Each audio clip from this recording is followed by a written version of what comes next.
नमस्कार भारत। आप देख रहे हैं स्वर्णिम भारत न्यूज, जहां हर खबर है सटीक और भरोसेमंद। मैं हूं आपकी डिजिटल न्यूज एंकर जेचिका। आज की खबर भारत की अर्थव्यवस्था से जुड़ी है। भारतीय जीडीपी के ताज़ा आंकड़े सामने आ चुके हैं, जो देश की आर्थिक रफ्तार, विकास की दिशा और आने वाले समय की संभावनाओं की साफ तस्वीर पेश करते हैं। क्या भारत दुनिया की तेजी से बढ़ती अर्थव्यवस्थाओं में अपनी पकड़ और मजबूत कर रहा है? किन सेक्टर्स ने दिखाई मजबूती और कहां अब भी चुनौती बनी हुई है? आइए जानते हैं इस रिपोर्ट में। भारत की ग्रोथ कहानी का बड़ा टर्निंग पॉइंट। मनोज कुमार शर्मा का रिपोर्ट। 2026 में जीडीपी, घरेलू मांग और इंफ्रा निवेश एक साथ तेजी पकड़ सकता है, जिससे भारत की ग्रोथ कहानी बड़ा मोड़ लेगी। आईएमएफ, एडीबी, आरबीआई ने भारत की ग्रोथ रेट को ऊंचा रखा है। एफडीआई, मैन्युफैक्चरिंग, शेयर बाजार सभी मजबूत संकेत दे रहे हैं। नए प्लांट, बढ़ती नौकरियां, कम महंगाई, बढ़ती आमदनी। 2026 को कमाई, रोजगार, सुविधाओं का बड़ा साल बना सकता है। भारत की अर्थव्यवस्था पिछले कुछ सालों में कई उतार चढ़ाव देख चुकी है। कभी ग्रोथ तेज हुई है तो कभी महंगाई ने परेशान किया है, कभी वैश्विक मंदी ने दबाव डाला है। इन सब के बावजूद भारतीय अर्थव्यवस्था बगैर रुके हर साल थोड़ा और मजबूत होती जा रही है। अब हाल ही में आईएडीबी, आरबीआई, एसबीआई की रिपोर्ट से नए साल में विकास दर बढ़ने की उम्मीदें और बढ़ गई हैं। ऐसे में भारत की जीडीपी 2026 तक $4 ट्रिलियन से भी अधिक पार करने की पूरी उम्मीद है। एशियन डेवलपमेंट बैंक ने भारत को एशिया का ग्रोथ इंजन बताया है। एडीबी ने नया साल 26 के लिए भारत की जीडीपी ग्रोथ अनुमान 6.5% से बढ़ाकर 7.2% किया है। ऐसा घरेलू खपत की मजबूती और तीसरी तिमाही की बेहतर ग्रोथ के कारण होने वाली है। एडीबी का कहना है कि भारत में टैक्स सजा जीएसटी सुधारों और खपत में आई तेज वृद्धि ने उसे एशिया का ग्रोथ इंजन बना दिया है। रिजर्व बैंक और अर्थशास्त्रियों समेत कई आर्थिक संस्थानों और रेटिंग एजेंसियों ने नया साल 26 के लिए ग्रोथ अनुमान 6.5 से 7.5% के बीच बताया है। उदाहरण के लिए, एक रिपोर्ट में कहा गया है कि 2026 दूसरी छमाही में जीडीपी वृद्धि 7.5% या उससे अधिक हो सकती है। इसी प्रकार इंटरनेशनल मॉनेटरी फंड आईएमएफ ने 2025 के लिए 6.6% ग्रोथ अनुमानित किया है, जो पहले की तुलना में अधिक है। कई अर्थशास्त्री और बाजार विश्लेषक अब कह रहे हैं कि अगर घरेलू मांग, निवेश और नीतिगत समर्थन बना रहा तो 2026 से 2035 के दशक में भारत तेज ग्रोथ की लहर देख सकता है। अर्थशास्त्री मान रहे हैं कि 2026 भारत की आर्थिक कहानी में एक बड़ा मोड़ बन सकता है। कई एक्सपर्ट इसे एक शुरुआत भर ही बता रहे हैं। एक्सपर्ट्स इसके पीछे स्थिर नीतियां, मजबूत घरेलू मांग, सरकारी निवेश का बड़ा असर, ग्लोबल कंपनियों का भारत की तरफ रुख, रोजगार बढ़ने के संकेत, शेयर बाजार का विश्वास वजह बता रहे हैं। ये सब मिलकर 2026 को बहुत खास बनाते हैं। सांख्यिकी और कार्यक्रम कार्यान्वयन मंत्रालय के आंकड़े के मुताबिक कंस्ट्रक्शन सेक्टर में करीब 9 से 10% की ग्रोथ। आरबीआई वित्तीय स्थिरता रिपोर्ट 2025 के अनुसार रियल एस्टेट और फाइनेंशियल सर्विसेज मजबूत रहीं। वहीं मैन्युफैक्चरिंग सेक्टर में मध्यम ग्रोथ देखी गई। वहीं नैस्कॉम आउटलुक 2025 के मुताबिक आईटी और एक्सपोर्ट सेक्टर को ग्लोबल मंदी का दबाव सहना पड़ा। इसके बावजूद अर्थव्यवस्था में वृद्धि स्थिर रही। इसका मतलब ये है कि भारत का आर्थिक बुनियाद मजबूत है। अगर फाइनेंशियल साल 25 सामान्य था, तो सवाल ये है कि 2026 इतना खास क्यों माना जा रहा है? इसकी वजह यह है कि कई बड़े ट्रेंड एक साथ जुड़ रहे हैं। इसमें एक बड़ी वजह घरेलू मांग का लगातार बढ़ना एक मजबूत आधार बताया जा रहा है। भारतीय अर्थव्यवस्था की सबसे बड़ी ताकत यहाँ की आबादी और उनकी खरीदारी की क्षमता है। Knight Frank India real estate report 2024 में बताया गया है कि भारत में घरों की बिक्री 11% बढ़कर 5.4 लाख यूनिट पर पहुंच गया है।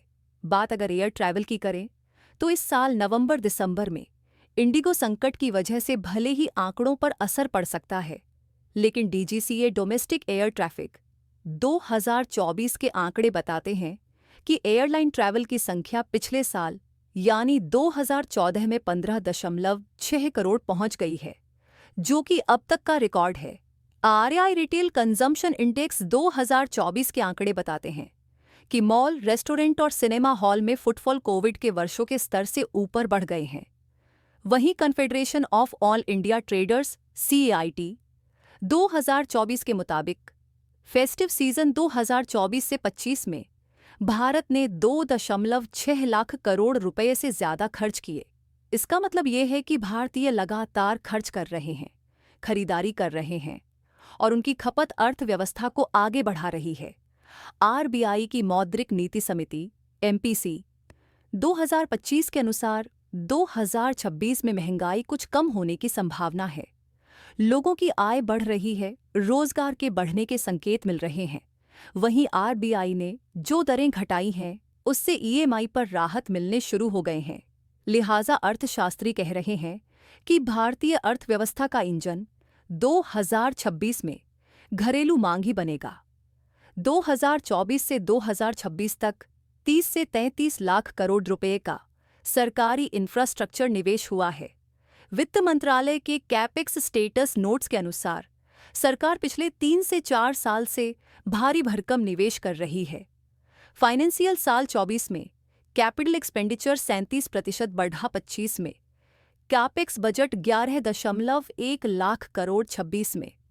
इसके और बढ़ने की उम्मीद है।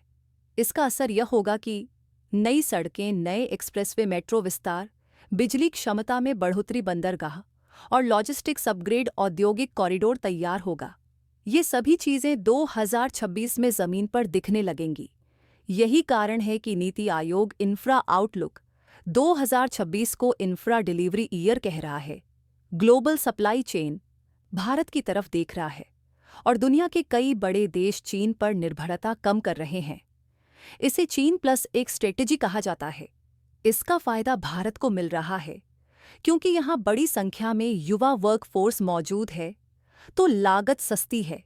ये नीतियों और सुरक्षा के नजरिए स्थिर अर्थव्यवस्था है और सबसे बड़ी बात, यहाँ दुनिया का सबसे बड़ा घरेलू बाजार मौजूद है। आरबीआई की एफडीआई बुलेटिन के मुताबिक 2024 से 25 के बीच भारत में $32 बिलियन से ज्यादा का नया विदेशी निवेश आया। एप्पल के बड़े supplier Foxconn, Pegatron, Tata electronics, solar sector में अडानी, रिलायंस, सेमीकंडक्टर में माइक्रोन और Tata, auto EV supply chain में हुंडई, विनफास्ट, टेस्ला सप्लायर्स। चूंकि जिन प्रोजेक्ट्स का ऐलान 2023 से 24 में हुआ, उनका उत्पादन 2026 में शुरू होगा। ऐसे में कई क्षेत्रों में इससे तेजी आएगी। वर्ल्ड बैंक ने कहा है कि भारत 2025 से 2027 के बीच दुनिया की सबसे तेजी से बढ़ती बड़ी अर्थव्यवस्था रहेगा। तो आईएमएफ का 2026 के लिए जीडीपी अनुमान 6.6% है। वहीं भारतीय रिजर्व बैंक आरबीआई ने चालू वित्त वर्ष 2025 से 26 के लिए वृद्धि दर का अनुमान 6.8% से बढ़ाकर 7.3% कर दिया है।